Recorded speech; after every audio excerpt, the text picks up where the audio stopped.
No sé si tengan por ahí listo el micrófono inalámbrico. ¿Cuál es el tema de nuestra clase? La enemistad con el mundo. Muy bien. El tema de nuestra clase es que la Biblia nos manda a convertirnos en enemigos del mundo. Santiago capítulo 4, versículo 4. ¿Alguno de ustedes sabe de memoria Santiago 4:4? Levante la mano, ¿quién sabe de memoria Santiago 4:4? Muy bien, pásale el micrófono, por favor, el micrófono inalámbrico al hermano Noé Acosta. Él nos va a decir de memoria Santiago 4:4. Doctor Noé Acosta, ¿qué dice Santiago 4:4? La amistad del mundo es enemistad con Dios. Muy bien, ¿alguien sabe de memoria Santiago 1:27? Levante su mano, ¿quién sabe de memoria Santiago 1:27? La religión, ¿qué sigue? La religión pura y sin mácula es esta: visitar a los huérfanos y a las viudas en sus tribulaciones, ¿y qué? Guardarse sin mancha, sin mácula del mundo. Bueno, tarea para la próxima clase, saber de memoria esos dos textos. Vamos a abrir nuestras Biblias en Jeremías capítulo 50, versículo 8, y vamos a leer todos juntos. Jeremías 58, esta sección del profeta Jeremías está presentando el juicio del Señor contra las naciones, y de una manera especial un juicio fuertísimo sobre Babilonia. Jeremías 58, Jeremías 58. Todos juntos a la voz de tres. 1, 2 y 3. Huid de en medio de Babilonia y salid de la tierra de los caldeos, y sed como los machos cabríos que van delante del rebaño. Otra vez. Huid de en medio de Babilonia y salid de la tierra de los caldeos, y sed como los machos cabríos que van delante del rebaño. También de memoria para dentro de 8 días. Ya ustedes saben qué es Babilonia. ¿De dónde viene la palabra Babilonia? De Babel. Recuerden la sociedad mundana que vimos la semana pasada en Génesis capítulo 11, versículos de 1 al 9. Dijimos que esa sociedad mundana que se origina en la mente desprovista de Dios y en la afluencia del diablo, produce lo que se llama el mundo aborrecible. El mundo aborrecible. Lo que vamos a ver en nuestra clase es qué es el mundo, en primer lugar. Luego veremos cómo se manifiesta el mundo, y luego veremos cómo nos convertimos en enemigos del mundo, es decir, cómo obedecemos el mandato de Santiago 4:4. Entonces, el mundo se origina en la mente inconversa, vacía de Dios, y la influencia del diablo. Eso produce el mundo aborrecible. En nuestra clase anterior dijimos que el mundo aborrecible es un sistema de pensamiento, de valores, de deseos, de conductas, de hábitos, de ideales, de culturas. Eso es el mundo, es un sistema. Y en la palabra de Dios a ese mundo se le conoce como Babilonia. Babilonia. Y dice el texto en Apocalipsis que es la madre de todas las rameras. Es decir, de ahí se origina toda clase de fornicación y toda clase de adulterio y toda clase de desobediencia y de acción antagónica contra Dios. Se origina de Babilonia, del mundo. Es la madre de todas las rameras. Lo contrario al mundo es el reino de Dios. Entonces, la semana pasada en nuestra introducción hablamos de la ciudad del hombre y de la ciudad de Dios. Existen dos ciudades. La ciudad del hombre. El hombre, a desprecio de Dios, construyó la ciudad del hombre, que es el mundo, Babilonia. Pero también existe la ciudad de Dios. Cristo, a desprecio de sí mismo, construyó la ciudad de Dios. Entonces existe dos ciudades, la ciudad del hombre y la ciudad de Dios. Entonces, ese mundo así constituido, así originado, es lo que llamamos el mundo aborrecible. Pero tenemos que prestar mucha atención, porque aún en el mundo aborrecible está la bondad de Dios, está la gracia común de Dios dándonos cosas buenas. Presten atención, aún por medio de hombres inconversos. En el mundo aborrecible, ya vimos cómo se origina, aún allí está la bondad de Dios dándonos cosas buenas, aún por medio de hombres inconversos. Y eso es lo que vamos a llamar el mundo no aborrecible. Entonces, la semana pasada comenzamos a hacer esa distinción. Hablamos del origen del mundo y hablamos que el mundo tiene dos distinciones. Hay un mundo aborrecible y hay un mundo no aborrecible. ¿Dónde comienza el mundo no aborrecible?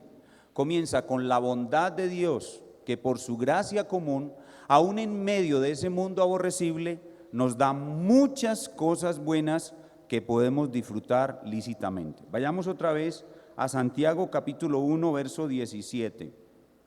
Santiago 1, 17. Santiago 1, 17. También deberíamos saber Santiago 1, 17 de memoria. Dice la palabra de Dios: toda buena dádiva, no importa dónde esté, no importa quién la produzca, si es buena, viene de Dios. Toda buena dádiva y todo don perfecto desciende de lo alto, del Padre de las luces, en el cual no hay mudanza ni sombra de variación. Ahí comienza el mundo no aborrecible, pero también la creación que Dios hizo, la naturaleza, hace parte del mundo no aborrecible. Y nosotros, para poder salir del mundo, como nos ordena Jeremías 58, huid de Babilonia. Para poder salir de Babilonia tenemos que entender qué es Babilonia, y que hay una Babilonia aborrecible y hay una parte en Babilonia, o hay cosas en Babilonia que no son aborrecibles y que las podemos disfrutar. Y dentro de esas cosas que no son aborrecibles están todas las cosas buenas que se hallen sobre este mundo, sean producidas por hombres creyentes o no creyentes, pero también la creación que Dios hizo hace parte del mundo no aborrecible. Abramos nuestras Biblias en 1 Timoteo 4, del 4 al 5. 1 Timoteo 4, del 4 al 5. Aquí vamos a ver cómo también la creación y todas las cosas buenas que hay en ella son parte de ese mundo no aborrecible y que nosotros podemos disfrutar con limpia conciencia. 1 Timoteo 4, del 4 al 5. Dice la palabra de Dios: porque todo lo que Dios creó es bueno. Oigan, todo lo que Dios creó es bueno, la creación es buena, la naturaleza es buena. Y nada es de desecharse si se toma con acción de gracias, porque por la palabra de Dios y por la oración es santificado. Entonces, ya sabemos cómo se origina el mundo aborrecible y sabemos cómo dentro del mundo aborrecible hay cosas buenas. Y esas cosas buenas, que incluye todo lo que sea bueno, no importa que lo hayan hecho conversos o inconversos, toda la creación hace parte de ese mundo, pero no es aborrecible. Y por eso lo llamamos un mundo no aborrecible. Entonces hay un mundo aborrecible y hay un mundo no aborrecible. Desde que Dios le dio el mandato a su pueblo de salir del mundo, de huir de Babilonia, de tener enemistad con el mundo, de no mancharse con el mundo, el diablo ha intentado confundir al pueblo de Dios en el entendimiento de cómo se hace eso. Y ha producido algo muy malo que tuvo mucha fuerza en una época de la iglesia y que todavía existen rezagos en la vida de muchas personas, y es lo que se conoce con el nombre de ascetismo. Ascetismo, no me salió la palabra. Bueno, en fin. Ascetismo, A-S-C-E-T-I-S-M-O, ascetismo. Algunos de ustedes no habían escuchado esa palabra nunca, algunos la están escuchando por primera vez. El ascetismo es una de las formas como el diablo ha engañado a la iglesia de Cristo, permitiéndole no distinguir entre el mundo aborrecible y el mundo no aborrecible, y privando al pueblo de Dios de disfrutar aquellas cosas del mundo que Dios le permitió al hombre, al Hijo de Dios, disfrutar. Ahí mismo en 1 Timoteo 4, los versículos del 1 al 3, se nos muestra qué es eso del ascetismo. 1 Timoteo 4, 1. Pero el Espíritu dice claramente que en los postreros tiempos algunos que profesan la fe apostatarán de la fe, es decir, se apartarán de la fe, escuchando a espíritus engañadores y a doctrinas de demonios. El origen del ascetismo es diabólico. Algunas personas que no son verdaderos creyentes se apartan de la fe, aunque siguen diciendo que son creyentes, pero empiezan a enseñar a la iglesia que deben alejarse. Para poder salir del mundo hay que alejarse tanto del mundo aborrecible como del mundo no aborrecible. Entonces surge lo que se llama una seta. Una seta es un hombre que por despreciar el mundo aborrecible también desprecia el mundo no aborrecible. ¿Cómo lo hacen? ¿Cómo engaña el diablo a la iglesia? Les dice: por la hipocresía, dice Pablo, de mentirosos, que teniendo cauterizada la conciencia, estas personas no tienen la capacidad de discernir entre lo que es bueno y lo que es malo, tienen cauterizada la conciencia, están bajo el engaño diabólico. Y miren lo que le dicen a las personas: prohibirán casarse. Entonces le dicen a las personas que usted puede ser más santo si no se casa. Entonces colocan el matrimonio como algo como si no es bueno y prohíben casarse. Y mandarán a abstenerse de alimentos que Dios creó. Usted puede ser más santo si lleva cierta dieta, si no come ciertas cosas, si no hace ciertas cosas, no manejes, no comes, no comas, no hagas esto, no hagas lo otro. Entonces se produce un tipo de cristiano que se conoce como asceta. El asceta es una persona que cree que para salir del mundo, que para huir de Babilonia, tiene que despreciar tanto el mundo aborrecible como el mundo no aborrecible. Y entonces se va a vivir a un monasterio, se convierte en monje, se convierte en ermitaño y tiene unas reglas de santidad que no son las reglas de santidad de la palabra de Dios. Y eso es el ascetismo. El diablo origina el ascetismo. Entonces, ¿dónde se origina el ascetismo? En el diablo. ¿Y en qué consiste el ascetismo? Consiste en aborrecer el mundo no aborrecible junto con el mundo aborrecible, supuestamente para obtener mayor santidad. Pero eso no es lo que enseña la Escritura. Debe haber un correcto entendimiento entre lo que es mundo aborrecible y mundo no aborrecible para poder obedecer bien el mandato de enemistarnos con el mundo, de guardarnos sin mancha del mundo y de huir de Babilonia.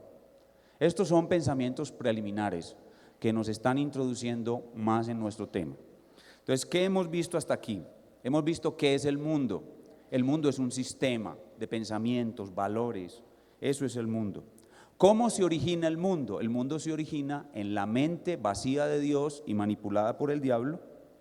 Y hay una diferencia entre mundo aborrecible y mundo no aborrecible. Manteniendo estos fundamentos en mente, ahora veamos cómo se manifiesta el mundo aborrecible. Pero tenemos que dejar claro que no nos hacemos enemigos del mundo volviéndonos ascetas o privándonos de las cosas buenas que Dios nos ha dado, aun aquellas que fueron hechas por medio de inconversos.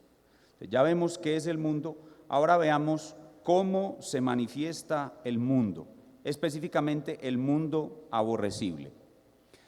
El mundo aborrecible se manifiesta de tres maneras. La Biblia habla de la corriente de este mundo. En Efesios capítulo 2, versículo 2, dice que nosotros vivimos anteriormente bajo la corriente de este mundo. O sea que este mundo es como un inmenso río, un gran río. Y ese río tiene tres corrientes, tres brazos. Los tres brazos de ese río, el río de la mundanalidad, son los siguientes. Primero, son mentiras acerca de Dios. El mundo es un sistema de mentiras acerca de Dios. Dos, pecado contra Dios. Pecado contra Dios, es desobediencia a Dios. Esa es la segunda rama de este gran río. Y tercero, placeres, deleites, seducciones sin Dios. Esas son las tres ramas o los tres brazos de la mundanalidad. Recuerden, estamos tratando de entender cómo hacernos enemigos del mundo, cómo guardarnos sin manchas del mundo, cómo huir de Babilonia. Entonces, tenemos que entender cómo se manifiesta el mundo. ¿Cómo se manifiesta? Se manifiesta en mentiras contra Dios, en pecados contra Dios y en placeres sin Dios. Entonces podemos decir que el mundo es un sistema de mentiras, de pecados y de placeres sin Dios. Eso es el mundo. Un sistema de mentiras, de pecados y de placeres sin Dios. Está entonces la Babilonia de las mentiras, la Babilonia de los pecados y la Babilonia de los placeres sin Dios. Hoy nos vamos a concentrar única y exclusivamente en ese primer brazo del mundo, en esa primera rama de ese río de la corriente mundana, y son las mentiras del mundo acerca de Dios. El mundo es un sistema de mentiras contra Dios.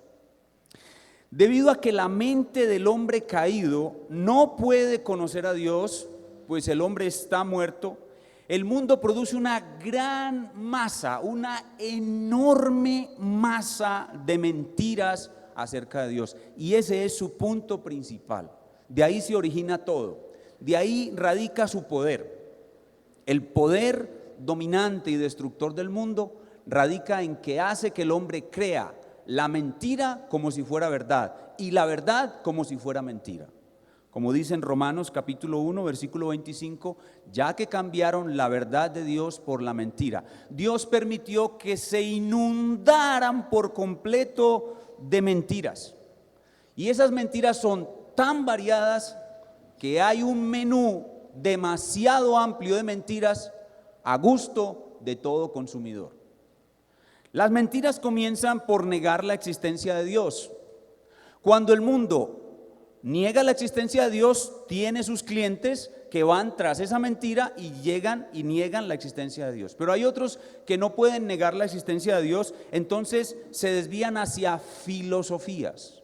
Filosofías, toda forma de filosofía es un esfuerzo de la mente sin Dios por darle sentido a esta existencia, pero no pueden hacerlo. Entonces, todas esas filosofías, todo el humanismo, la forma de vivir este mundo sin Dios, centrándola en el ser humano, el humanismo, es lo que se conoce como el sabio mundano, la sabiduría mundana. Toda forma de sabiduría anticristiana es una gran masa de mentiras, y los sabios mundanos son muy inteligentes y tienen respuestas para todo y tienen cautivos a muchísimos con sus mentiras. Está el sabio mundano en Oriente, está el sabio mundano en Occidente, hay sabios mundanos por todas partes, y ese mundo tan inteligente con ese montón de mentiras engaña a las personas. Y produce distintas formas de mentiras, como el evolucionismo, por ejemplo. El evolucionismo es una de esas grandes mentiras de la mente mundana. El materialismo en todas sus formas. La ciencia sin Dios. La ciencia, el mundo utiliza todo ese montón de conocimientos y crean también dioses falsos y religiones falsas. Cosas como, por ejemplo, el misticismo. El misticismo viene del mundo. Es una forma engañosa de tratar del hombre acercarse a un Dios que no puede ver ni entender. Pero además de toda esa masa de mentiras y engaños, donde habla cosas contra Dios, el mundo también tiene una estrategia que es prácticamente una de sus favoritas, y es la distorsión del cristianismo verdadero. Él tiene un menú muy variado para todos los que no quieren tener nada que ver con el cristianismo. Pero hay muchas personas que ven la presencia de Dios y del cristianismo de manera tan fuerte que el mundo no puede convencerlos de que ahí está la verdad. Pero para poder engañarlos, distorsiona el verdadero cristianismo, distorsiona la verdadera religión. Como pueden ver, entonces, es un menú demasiado variado para todas las almas muertas después de la caída. Vamos a ver cómo enseña esto las Sagradas Escrituras. Vayamos a Apocalipsis capítulo 13. Apocalipsis capítulo 13. Apocalipsis capítulo 13. Y vamos a leer los versículos 1 y 2. Esta es una de las secciones del libro de Apocalipsis, del capítulo 12 en adelante, donde se ve la historia del período entre la primera y la segunda venida de Cristo desde una perspectiva muy particular. Y en el capítulo 13 se muestra cómo Cristo comienza a vencer sobre dos grandes bestias que están en operación sobre la faz de la tierra. Apocalipsis capítulo 13 dice el verso 1: me paré sobre la arena del mar y vi subir del mar una bestia. Nosotros sabemos que el mar representa las naciones. El mar representa las naciones. Y esta bestia sin duda es el poder de Satanás que sube desde las naciones. Esa bestia que tenía 7 cabezas y 10 cuernos. Esas 7 cabezas muestran la forma multifacética, cómo esta bestia se manifiesta. 7 cabezas, es muy polifacética y tiene 10 cuernos. El cuerno es un símbolo de autoridad. Significa que tiene mucho poder. Esta bestia tiene mucho poder sobre todas las naciones. Esta bestia representa el poder y la autoridad de los gobiernos anticristianos del mundo. Y en sus cuernos 10 diademas. Esas diademas simulan coronas. No son verdaderas coronas, porque la corona de este mundo le pertenece a uno solo, que es Cristo. Pero estas diademas son usurpación de esa corona. Y sobre sus cabezas, miren esto, ¿un qué? Un nombre blasfemo. Es decir, hay un nombre que es verdadero y un nombre que es blasfemo. Esta bestia, que representa el gobierno anticristiano del mundo, tiene como uno de sus propósitos blasfemar de la verdad, blasfemar del nombre verdadero, distorsionar el nombre verdadero y alejar lo máximo que se pueda a las naciones del conocimiento del que es verdadero. Y la bestia que vi, verso 2, era semejante a un leopardo, muy ágil como el leopardo, muy ágil, y sus pies como de oso, muy poderosos esos pies, listos para hollar, para pisar, para destruir, y su boca como boca de león, rugiente y voraz. Es una bestia muy poderosa, es un poder grandísimo, un poder monumental. Y el dragón, que es Satanás, es el que está detrás de esta bestia, le dio su poder y su trono y su grande autoridad. Pasemos al versículo 5. También se le dio boca, y miren lo que habla esta boca, que hablaba que grandes cosas y blasfemias. El mundo es en primer lugar un mundo de mentiras, donde se hablan grandes cosas, grandes ciencias, grandes descubrimientos, grandes filosofías, cosas muy grandes que todas lo único que hacen es hacer permanecer a los habitantes de las naciones en la más absoluta mentira. Ese es el mundo es un mundo de mentira. Babilonia es una ciudad de mentiras y de blasfemias contra Dios, porque todas estas enseñanzas de cualquier filosofía, algunas de ellas parecen muy nobles. A mí me asombra mucho cómo cristianos de 20 años de vida cristiana le mandan a uno por el WhatsApp un videíto de un niño que se le pierde un zapato y otro niño lo encuentra, y luego el niño que perdió el zapato se sube a un tren y el niño que lo encuentra sale corriendo detrás del niño que perdió el zapato y trata de llevarle el zapato al niño que lo perdió, pero no lo encuentra, no lo alcanza. Entonces el niño que perdió el zapato desde el tren ve al otro niño con el zapato tratando de entregárselo, y en vez de reclamárselo se quita el otro zapato y se lo tira, y todo el mundo dice: ¡ay, qué lindo! Ese es el mundo. Entonces yo, lleno de tristeza, le pongo a los hermanos que me envían el WhatsApp: ¿dónde está Cristo en ese video? Silencio total en el grupo. 20 años de cristiano y no puede entender la sabiduría del mundo.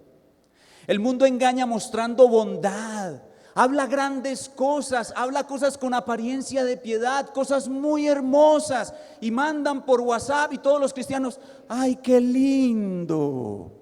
Ese es el mundo. es el engaño en mentira. Todo aquello que no tenga el sello de Cristo es anticristo. Y nosotros debemos decir, lo aborrezco. Pero no decimos, qué lindo. Somos sin discernimiento del mundo, no entendemos el mundo. Ahí está entonces la bestia, abre su boca contra Dios, verso 5. También se le dio boca que hablaba grandes cosas y blasfemias, y se le dio autoridad para actuar 42 meses, 3 años y medio. Esto es un símbolo de los 3 años y medio donde no llovió en Israel en los días de Acab y Elías. Y este periodo de gran dificultad simboliza el periodo entre la primera y la segunda venida de Cristo. Dice, y abrió su boca en blasfemias contra Dios. Siempre que se promueve algo bueno, algo noble, algo bonito, algo lindo, y no está Cristo, es contra Dios y viene del mundo. Y nosotros debemos ser enemigos de eso. No darle me gusta, sino no me gusta. No está Cristo, no me gusta. Abrió su boca en blasfemias contra Dios para blasfemar de su nombre. El mundo con sus mentiras distorsiona el conocimiento de Dios. ¡Jo, jo, jo, jo! Papá Noel es la imagen favorita del mundo acerca de Dios. Dios es como Santa Claus para el mundo. Distorsiona el nombre, no presenta el nombre. Por eso que cuando usted le comparte a alguien y le dice, si no te arrepientes vas a ir al infierno, dice, ay, usted tan estricto, tan legalista. Es porque la mente está llena de las mentiras del mundo. Para blasfemar de su nombre, de su tabernáculo. Usted sabe cuál es una de las cosas favoritas de las mentiras del mundo: distorsionar la iglesia verdadera.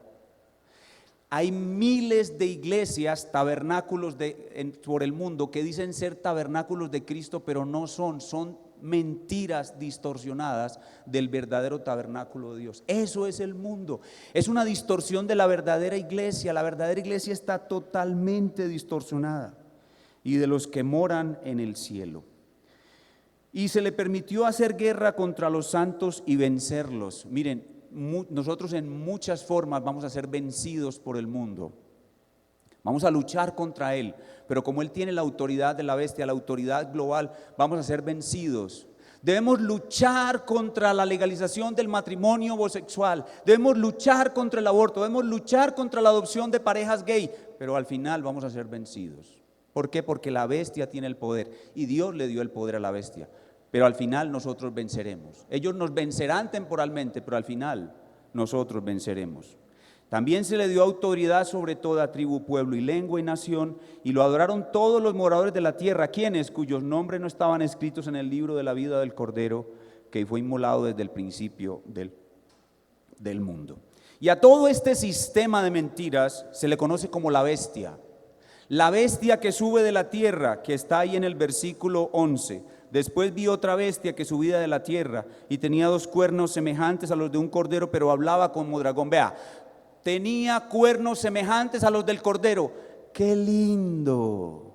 Pero habla como dragón porque es contra Cristo. Y a esa bestia se le conoce también en la Biblia como el falso profeta. Vayamos a Apocalipsis 16:13. 16:13 de Apocalipsis. 16:13. Y vi salir de la boca del dragón y de la boca de la bestia y de la boca del falso profeta. Hermano, esa expresión, el falso profeta, abarca todas las mentiras del mundo.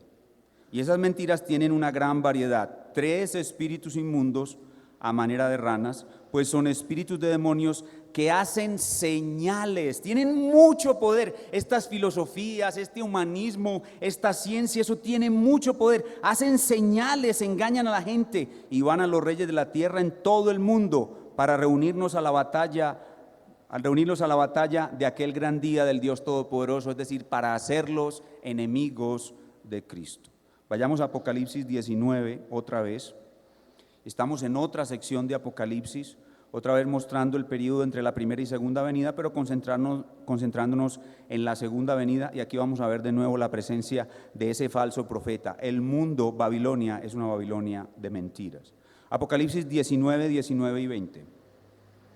Dice: y vi a la bestia y a los reyes de la tierra y a sus ejércitos reunidos para guerrear contra el que montaba el caballo blanco y contra su ejército.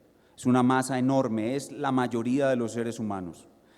Y en la venida del Señor Jesucristo va a suceder esto. Y la bestia fue apresada, es decir, las autoridades del mundo fueron apresadas, y con ella el falso profeta. Es decir, todas esas mentiras van a ser descubiertas y castigadas. Y ese falso profeta que había hecho delante de ella, o sea, delante de la bestia, delante de los gobiernos mundiales, las señales con las cuales había engañado a los que recibieron la marca de la bestia y habían adorado su imagen. Y estos dos, la bestia y el falso profeta, fueron lanzados vivos dentro de un lago de fuego que arde con azufre. Entonces, el mundo, Babilonia, es un mundo de mentiras, de grandes mentiras. Entonces, Santiago nos dice que tenemos que ser enemigos del mundo. Nos dice que debemos guardarnos sin mancha del mundo, y nos dice Jeremías que debemos salir de Babilonia. ¿Cómo hacemos eso? Cuando nosotros no reconocemos la diferencia entre la mentira y la verdad acerca de Dios, entonces nos contaminamos con el mundo.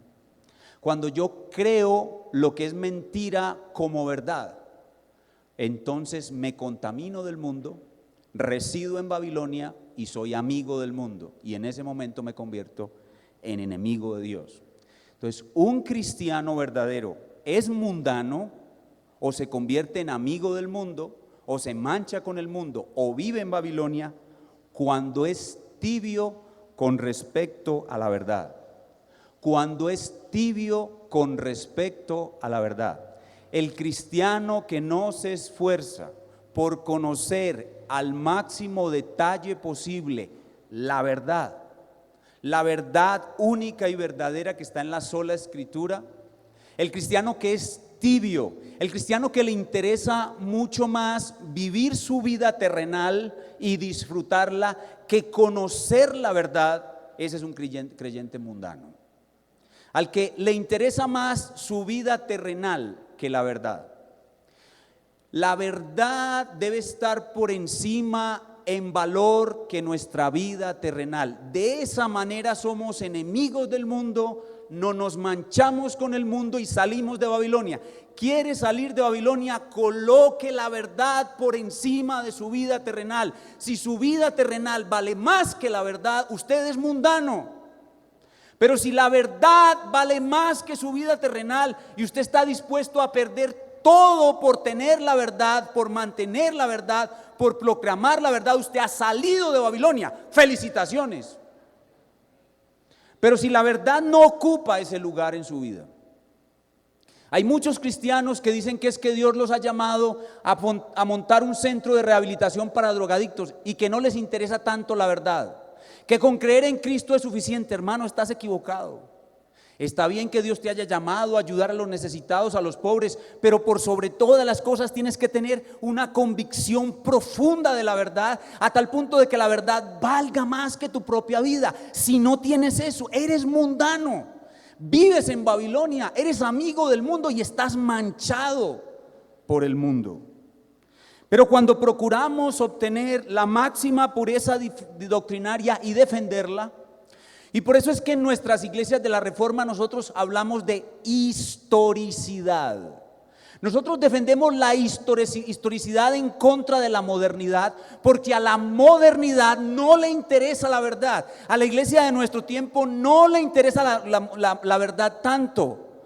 Le interesa la comunión, el compañerismo, los cánticos, la adoración.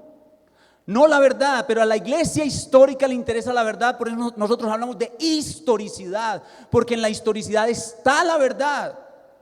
Y por eso nosotros hablamos de confesionalidad, porque cuando tenemos una confesión de fe, defendemos la verdad y ponemos la verdad por encima de nuestra vida. Con esa confesión nosotros defendemos esa confesión de fe. Y por esa confesión de fe, por esta confesión de fe, nosotros ponemos nuestra vida. Y va a llegar un momento cuando la persecución contra el pueblo de Dios sea restablecida, que nosotros debemos demostrar que la verdad vale más que nuestra vida. Esos tiempos van a regresar. La semana entrante, Dios mediante, vamos a ver un ejemplo de un hombre que estuvo solo contra el mundo. Solo contra el mundo. Vamos a hablar del gran Atanasio. Atanasio de Alejandría. Solo contra el mundo. Para Atanasio, Juan 1:1, en el principio era el verbo, y el verbo era con Dios, y el verbo era Dios. Para Atanasio eso era vivir o morir. Y Atanasio estuvo solo contra el mundo. Fue exiliado, ya no sé cuántas veces. La semana entrante tendremos aquí un maestro invitado, al politólogo, historiador y teólogo Julio González, hablándonos sobre el gran Atanasio de Alejandría. Y él nos va a mostrar cómo Atanasio estuvo solo contra el mundo, solo contra el mundo, y valía más. En el principio era el verbo, y el verbo era con Dios, y el verbo era Dios. Por eso Atanasio dio su vida, solo contra el mundo. Pero cuando yo escucho una contradicción de la verdad y me arredro, me pongo timorato, me escondo, digo, ay, qué horror, ay, ¿qué será de mi vida? Ay, de mis hijos. Soy un creyente mundano y soy un cobarde. Soy un cobarde. No estoy lleno del Espíritu Santo. Pero cuando la verdad es difamada, el nombre de Cristo es blasfemado y mi corazón se enciende de ira y estoy dispuesto a dar mi vida por esa verdad, he salido del mundo. No estoy en Babilonia, estoy sin mancha del mundo. Si la verdad vale más que mi vida terrenal, he salido del mundo. No estoy en Babilonia, me he guardado sin mancha del mundo. Pero si mi vida terrenal me hace un cobarde ante la verdad, estoy en el mundo, manchado con el mundo, amigo del mundo, y el amor de Dios no está sobre mí. Eso es lo primero. El mundo es un mundo de mentiras. Babilonia es una Babilonia de mentiras. Y yo salgo del mundo cuando la verdad vale más que mi vida terrenal. Así que el desafío para ustedes esta mañana es un examen muy profundo de su corazón. ¿Cuánto vale la verdad para usted?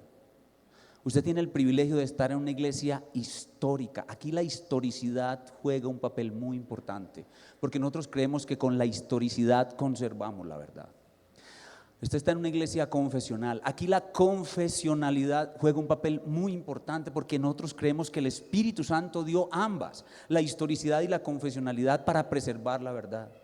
Aquí la verdad vale más que la vida. Usted debe preguntarse, ¿es eso una realidad en mi corazón? Y usted lo demuestra en el interés que tiene por perfeccionarse en la verdad. Tenemos que tener un equilibrio. Cuando conocemos la verdad, debemos defenderla con mansedumbre. No matar al que piensa distinto que nosotros en cuanto a la doctrina, pero sí defender la verdad con la vida. La verdad debe ser más importante que tu vida y debe ser defendida con nuestra propia vida, pero con mansedumbre. Debemos estar preparados para presentar defensa de la verdad que hay en nosotros, pero con mansedumbre. No vamos a estar descabezando y destruyendo a los que no conocen la verdad como nosotros, pero la vamos a defender con nuestra vida. Así que la enseñanza para usted hoy, la aplicación es: ¿qué tan profundo está en usted el amor por la verdad? ¿Vale más para usted la verdad o su vida terrenal? ¿Está usted dispuesto a dejar su vida terrenal por la verdad? que el Señor le conceda al escuchar estas palabras: huid de Babilonia, salid de la tierra de los caldeos, entender que eso es salir de Babilonia, defender con nuestra vida la verdad. Vamos a orar. Nuestro Dios y Padre, solo tu Espíritu Santo puede traernos el conocimiento de la verdad, y solo tu Espíritu Santo puede traernos esa fuerza, esa convicción voraz que devora nuestra alma, que es como un fuego que no se puede resistir por tu verdad, y colocar en nosotros la capacidad de dar la vida por la verdad, de menospreciar nuestra vida terrenal hasta la muerte por causa de tu verdad. Solo tú puedes formar cristianos así en una iglesia como la nuestra, y en su momento exigirnos que demostremos que realmente eso está en nuestro corazón, que estamos dispuestos a dar nuestras vidas de cualquier manera que así sea, que así lo demandes, por tu verdad, que tu verdad valga más que nuestras vidas y domine por completo nuestros corazones. Y todo esto te lo pedimos en el nombre del Señor Jesucristo. Amén. Muy bien, vamos a tratar de responder algunas de sus preguntas. Ya saben, para dentro de 8 días tenemos el maestro politólogo, historiador y teólogo Julio González predicándonos o enseñándonos sobre Atanasio, solo contra el mundo. Pastor, ¿es un extremo y algo no bíblico vivir como un puritano? No, el puritano tiene el equilibrio. Lo que pasa es que la palabra puritano ha sido distorsionada. La palabra puritano hoy en día significa santurrón hipócrita, y eso es un total error. El puritano tiene el equilibrio verdadero, y el puritano sabe qué es salir del mundo, aborrecer el mundo. Así que el puritano nunca va a mostrar el exceso. No sé si los hermanos que saben más de esto que yo, el pastor o el hermano Noé, quieran aportar algo, pero el puritano, o el hermano Brian, el puritano tiene el equilibrio. El puritano de ninguna manera era una seta, si eso es lo que están preguntando. El puritano no era una seta. No, el puritano tiene el equilibrio. El puritano sabe bien qué es el mundo que él debe aborrecer y qué es el mundo que él puede disfrutar con limpia conciencia. Así que no confundamos puritanismo con ascetismo. Hoy en día eso está totalmente distorsionado, pero el puritano es un ejemplo histórico de lo que es un hombre que salió del mundo.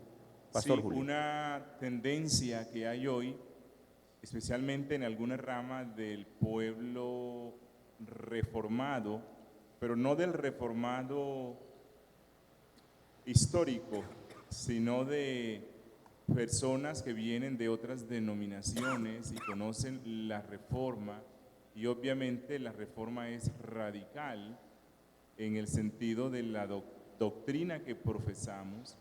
Entonces esa radicalidad de las doctrinas de la gracia tratan de aplicarlo a otras cosas que corresponden más bien a la libertad cristiana, y creen que entre más radical sea uno frente a ciertas cosas del mundo y alejarse del mundo, eso es considerado como una pura reforma, ¿verdad? Y entonces se confunde al puritanismo con los movimientos de reforma radical que se dieron en el siglo XVI, los cuales fueron rechazados por la verdadera reforma, como en el caso de los anabaptistas, Los pietistas, los cuáqueros.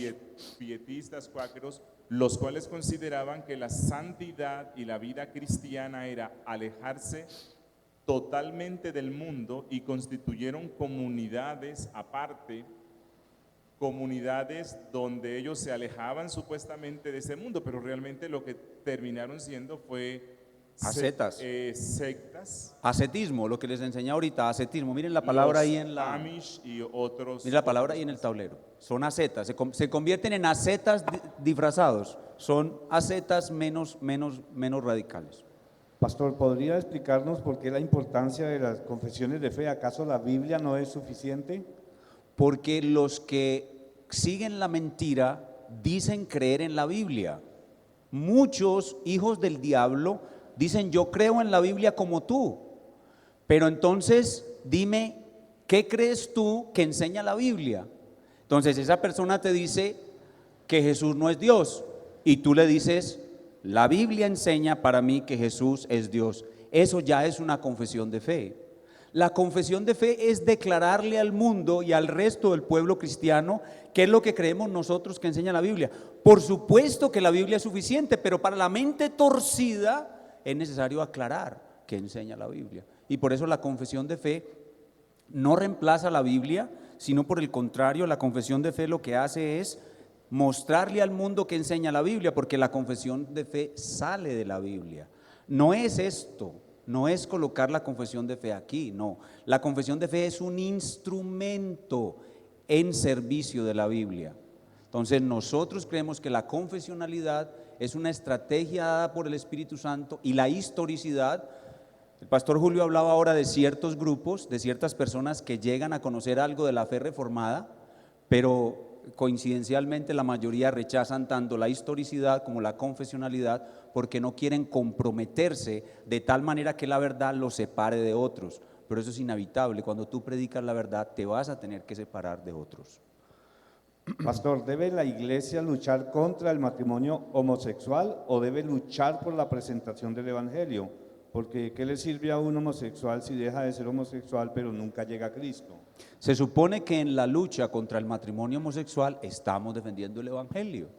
¿Por qué? Porque el evangelio enseña que Dios creó al hombre y la mujer para que fueran ellos un matrimonio. Entonces, no se puede hacer uno sin dejar de hacer lo otro. Predicar el evangelio implica defender el matrimonio heterosexual. Entonces, la iglesia sí debe luchar contra el matrimonio homosexual. Debe hacerlo de la mejor manera posible. Nosotros podemos hacerlo de muchas maneras, como decía la semana anterior, pero teniendo cuidado con la forma. Podemos hacerlo pacíficamente, utilizando todos los medios legales que el Estado nos provee, pero podemos hacerlo y debemos hacerlo hasta que el Señor permita que lo hagamos. Pastor, ¿debemos salir de entre nuestras familias impías o debemos quedarnos entre ellos recibiendo escarnio y orando por ellos, en silencio o hablándoles? ¿Cómo debe ser la...?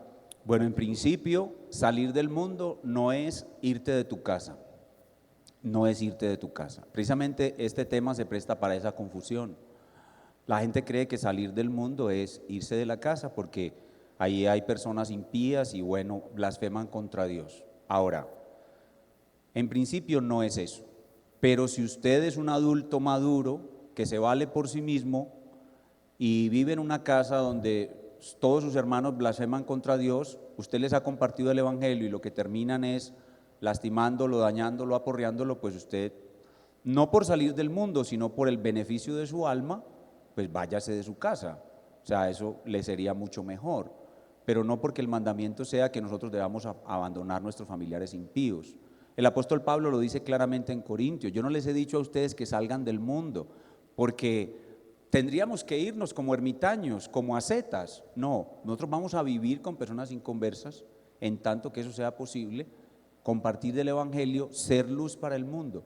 Y si hay cosas tan graves como un blasfemo que todos los días me atormenta en mi hogar, pues yo puedo tomar la decisión por el bien de mi alma de retirarme de ahí. Pastor, es una práctica muy común entre creyentes el uso de las redes sociales para dedicar canciones, poemas o recordar aniversario de los seres queridos fallecidos. ¿Es esto una práctica mundana? Las culturas tienen cosas buenas y cosas malas. Hay algunas cosas de las culturas que pueden ser tomadas como buenas. Por ejemplo, las culturas funerarias. Hay sociedades que tienen una cultura funeraria X y en esa cultura funeraria no hay nada malo. Hay otras que tienen culturas funerarias malas que deben ser rechazadas. Yo creo que recordar el aniversario de un ser querido no sea nada malo. Yo no le veo a eso nada de maldad. Ahora, es posible que entremos en una especie de obsesión y querramos indebidamente o casi que idolátricamente estar recordando a esa persona y hacerle homenajes. Creo que eso sí está mal. Yo creo que, por ejemplo, dejar de venir el domingo a la iglesia por ir a visitar la tumba de un ser querido, eso está mal. Pero ir a visitarla el lunes no tiene nada de malo. Ahora, yo creo que yo nunca he ido a visitar la tumba de mi mamá, pero el que quiera ir, que vaya, que la visite. Yo no le veo a eso nada de malo. Entonces hay que tener cuidado. A veces podemos ser exagerados y decir, bueno, ¿qué es eso? Eso está mal. No, eso no tiene nada de malo. Yo no sé si el pastor Julio tenga alguna recomendación. Solo esto, hace un tiempo vi que una hermana en la fe, no de esta congregación, escribía un mensaje en Facebook recordando la muerte de su padre, pero el mensaje iba dirigido a su padre.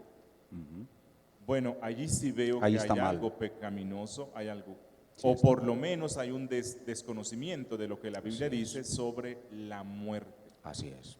Entonces, si no hay de esos detalles, el recordar a un ser querido no tiene nada de malo. Pastor, ¿cómo podría ayudar a mi cónyuge que, aunque es creyente, tiene una perspectiva de vida terrenal donde pareciera que sus prioridades son los negocios y obtener bienes materiales de este mundo? Me imagino que es una esposa, una hermana la que está escribiendo eso, porque si fuera un esposo, pues yo le diría devocional familiar, altar familiar. La forma del esposo ayudar a la esposa es enseñándole todos los días la palabra de Dios. La hermana que tiene un esposo con esa perspectiva, pues cómo poder ayudarlo. Primero, orar por él, orar por él. Segundo, amarlo y respetarlo de tal manera que él vea en ella una gran virtud cristiana y de esa manera logre inducir sus pensamientos a una mayor piedad, y la mayor piedad llevarlo a cambiar a él ese sistema de valores que lo lleva todos los días a querer solamente enriquecerse y descuidar la vida eterna. Entonces, ahí en esa hermana, aunque probablemente los dos son creyentes, opera el principio que Pedro menciona en 1 de Pedro capítulo 3, hablando a la mujer inconversa de la manera como ganar a su esposo, y es con la conducta, el amor, el respeto, la sujeción, la virtud de la mujer cristiana, descollan delante de su marido y hace que su marido reconozca la piedad de su esposa. Incluso puede ser enseñado por su esposa a través de su ejemplo, y eso lo lleva a la piedad, y él puede cambiar su sistema de valores acercándose más a la piedad. Pastor, usted dijo que había que luchar en contra del aborto, el homosexualismo y todo esto que se está viendo hoy en día. Aparte de orar, ¿qué más debe hacer la iglesia para luchar eficazmente contra esto? Todo lo que el Señor nos permita hacer por medios legales, los medios que la Constitución nos da para protestar, medios lícitos que la Constitución nos da para protestar. Aquí en la iglesia lo hemos hecho, hemos recogido firmas, hemos apoyado publicidades, bueno, en fin, en su momento el Señor nos mostrará que hay unos medios lícitos, pacíficos, inofensivos, que simplemente muestran nuestra oposición a eso y que no le hacen daño a nadie. Entonces, todos esos métodos en su momento los podremos aplicar para oponernos a estas cosas. Pastor, sabemos que la historia es algo importante para nuestra concepción de la verdad. Ella precisamente apoya lo que creemos. ¿No podrían decir lo mismo algunas sectas o personas que creen herejías que son antiguas igualmente? No, porque por lo antiguos que sean las herejías, siguen siendo herejías. La verdad es una sola y el Espíritu Santo lo ha hecho permanecer a través de la historia. Así que una secta puede tener tradición histórica, pero nunca tener la verdad. El hecho de tener tradición histórica no valida la secta. Ahora, nosotros tenemos la verdad y tradición histórica. Las dos juntas nos muestran una obra del Espíritu Santo a través de los siglos preservando la verdad, y entonces la historicidad se convierte en un plus que valora, que autentica, que le da más confirmación a la verdad. Es imposible estar en el mundo sin ser manchado por él, pero ¿llegaremos a conocer la verdad y no solo conocerla, sino aplicarla en este mundo? Sí, conforme a tu fe te será hecho. Si usted cree que Cristo le va a dar a usted todo el conocimiento de su verdad, de tal manera que usted no se manche con el mundo, conforme a su fe le será hecho. Porque el Señor quiere esa clase de cristianos, quiere cristianos inmaculados, sin mancha del mundo. Así que si usted cree que Cristo le va a dar eso, Él se lo va a dar. Pastor, en el video en que usted hacía alusión del niño y el zapato, ¿cuál sería la versión que podríamos utilizar para mostrar a Cristo? Mostrar la ley de Cristo, el sermón del monte. Es decir, toda enseñanza en que se invita a un hombre a ser noble, a generar, a dar, a producir, a hacer cosas buenas, tiene que venir de la boca de Cristo. Si no viene de la boca de Cristo, viene de la boca del diablo, así luzca bueno. Entonces hay que mostrar a Cristo como el origen de la verdad, como el origen de la bondad y el sentido y propósito de toda verdad y de toda bondad. Si no está Cristo, es contra Cristo, o están con Él o contra Él. Pastor, ¿cómo cabe 2 de Pedro 3:9 dentro de la doctrina de la expiación ilimitada? Bueno, primero que todo en esta iglesia creemos en la doctrina de la expiación limitada. De pronto fue un error de digitación ahí. Segunda de Pedro 3:9. Segunda de Pedro 3:9 dice: el Señor no retarda su promesa, según algunos lo tienen por tardanza, sino que es paciente para con nosotros, no queriendo que ninguno perezca, sino que todos procedan al arrepentimiento. La palabra todos no se refiere a todos sin excepción, sino a todos aquellos que van a entrar a ese mundo nuevo que Cristo va a venir a inaugurar con su segunda venida. No sé si soy claro.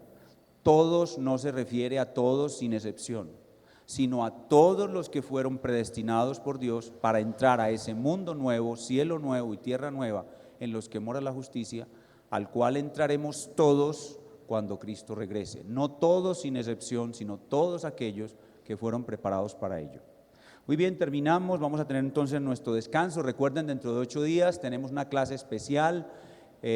Los invitamos a que lleguen temprano para que